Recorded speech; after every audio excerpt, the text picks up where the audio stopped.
Why, hello and welcome everybody. Also, good morning. So today I wanted to kind of teach you guys a entry level slash, like, I don't know if we want to call it tutorial. Let's go with tutorial weapon crafting guide for our crossbow Witchhunter. Now this can probably be applied to a number of different types of builds, but we're going to focus on this character. Now, before we get started, there's a few things to talk about. This is not targeted for the campaign, as campaign crafting at this extent, you're not really going to have that currency unless you're playing Trade League, nor is it probably going to be worth it. A lot of players in Trade, you can quite literally just open up the marketplace and see what people are selling before you decide to venture on and do this. This will potentially help you, though, in the future for maybe league starts, SSF playthroughs, private leagues, fresh economies, etc. So let's get started.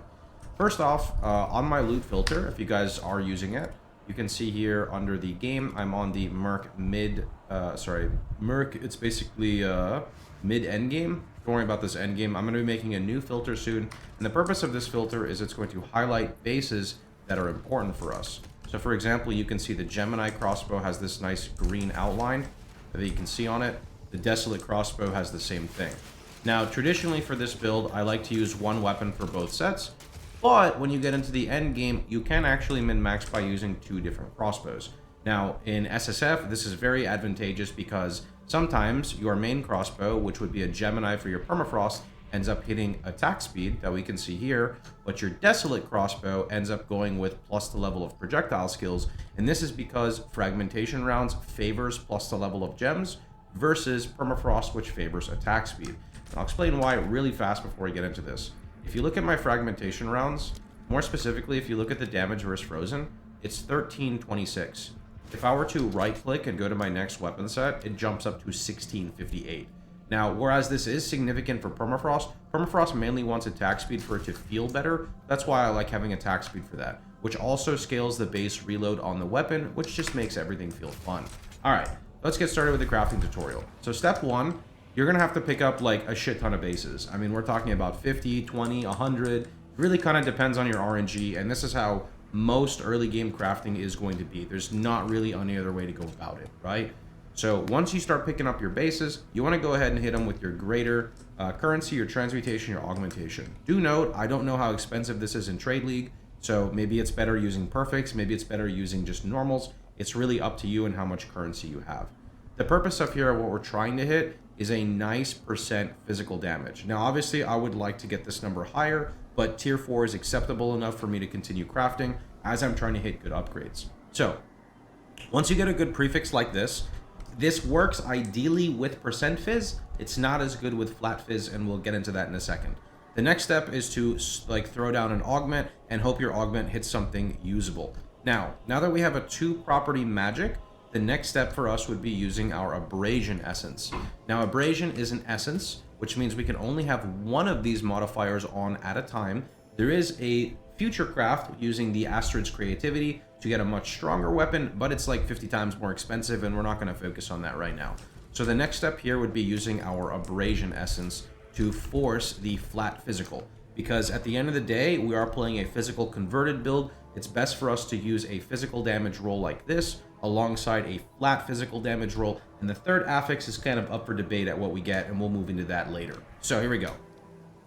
Okay, we now hit our T3 flat fizz guaranteed with the essence alongside our very nice physical, and you can see the top end is already almost 400. It's got no quality, it's got no whetstones. It's pretty decent. So the next thing to do is unfortunately gamble, because we're not going to spend a ton of currency. So by gambling, here's what I'm talking about. The next stage, we can use an Omen of Greater Exaltation. It's pretty common out of Ritual, alongside an Omen of Dextral Exaltation, which is also pretty common from Ritual.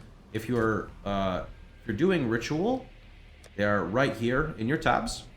And then I like to use a Greater Exalted Orb. The object here is 2 things, or I guess the goal. We're aiming to fill the suffixes so that our Desecration can hit the prefix, or I guess, and we're trying to see if we can get lucky and manage to hit like attack speed or plus the level of all projectile skills. Both of which is pretty unlikely to hit, but you never know, right? And this is a relatively cheap craft, so this is something I kind of continue and proceed to do until I get something decent in SSF. So, next stage, we're filling up these suffixes with our Greater Exaltation. It's probably going to be something like double leech, knowing my luck, so Here we go. Make sure they're right-clicked, and you can see the border. The greater exaltation makes it so the exalted orb counts twice, and that's why I like using it with the greater one, because it's basically, you know, 2 for 1, right?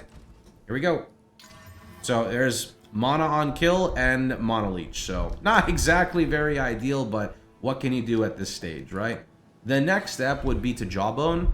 Now, there is an alternative craft where you could use an Abyss currency to force this to become a prefix, but I still think you're kind of stuck on the suffixes anyway. We already use an essence, so we cannot gamble with our suffixes. If you were to gamble, the better essences would be to use the perfect essence of battle. Perfect essence of battle for the +3 attack, or perfect essence of haste for onslaught. I think battle would just objectively be better for bossing though. So from here, the next step is to desecrate and hope we get something good. So this is going to be forced to hit the prefix, as we have no other affixes left. Do remember, if you try to use a Jawbone when your item is 6 property, you can see ours is currently 5, right? 6 property means it's going to 50-50 in gamble, and you don't know if it's going to take a prefix or a suffix. So I'm going to Jawbone this. Our goal here would be to pull maybe a really high tier hybrid fizz. So hybrid is % physical with accuracy, maybe a really high cold damage roll. I mean, I'll even take a really high lightning roll or really high fire roll, but cold would be ideal.